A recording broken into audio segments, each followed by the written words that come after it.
مع البهايم اللي بيضلوا ناقديني على كل شغلة. والله بهايم وحياة أمي، مش عم بمزح.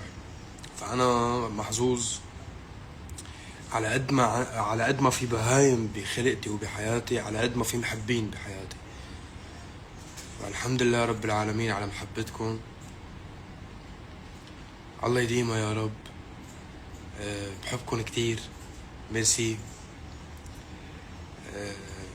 ان شاء الله هيك دايما نجاحاتنا بتبقى مستمرة بهالطريقة الحلوة.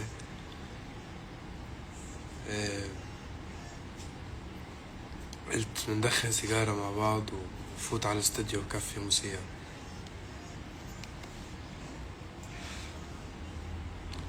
يا جماعة ما تقولوا كلامي. الشعب الليبي هو شعب شقيق. أنا عندما خاطبت المجتمعات الذكورية لا يمكن أن أكون أخاطب شعب. لماذا بعض البشر تحسست من هذا الكلام؟ شعب ليبيا هو شعب شقيق.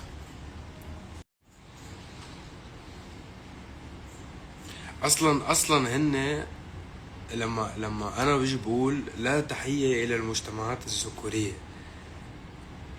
في العالم العربي، قلت مجتمعات الذكورية اللي هي كتير كتير كتير كتيرة.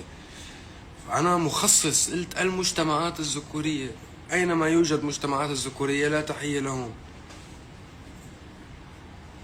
هاي بالتأويل والتزوير. حب كبير للجزائر اخواتي.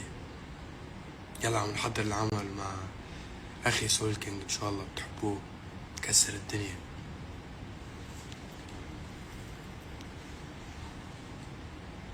مصر كتير بتحبك على فكرة. انا اللي كتير بحبه لمصر، انا اللي بموت على مصر.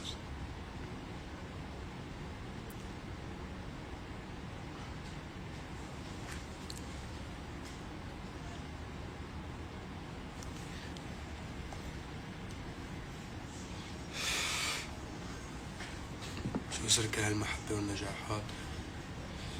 الله وعلى حقيقتي، وما بكذب ولا بلف وبدور على الناس اللي بتحبني.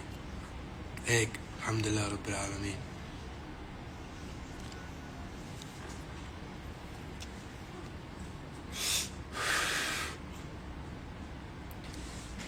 كل عام وانت بخير يا حلوة لين.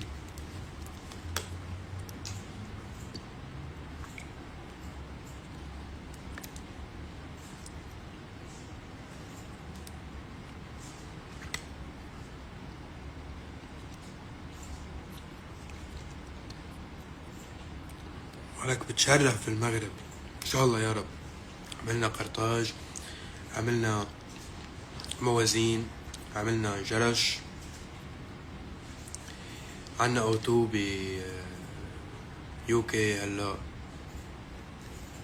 شو وقت تجي العراق تسوي لك دولمة؟ يلا المرة الجاية. هلا عم نحكي بحفلة قريبة، بس اذا بيجي وما بتطعموني دولمة حازعل هالمرة.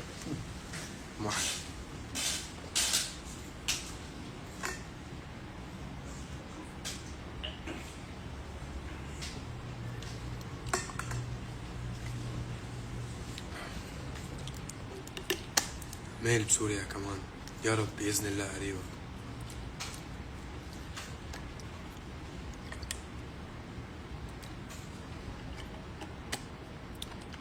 أنا من مصر، يبرني قلبك حبيبي يا زياد. انت يا فنان.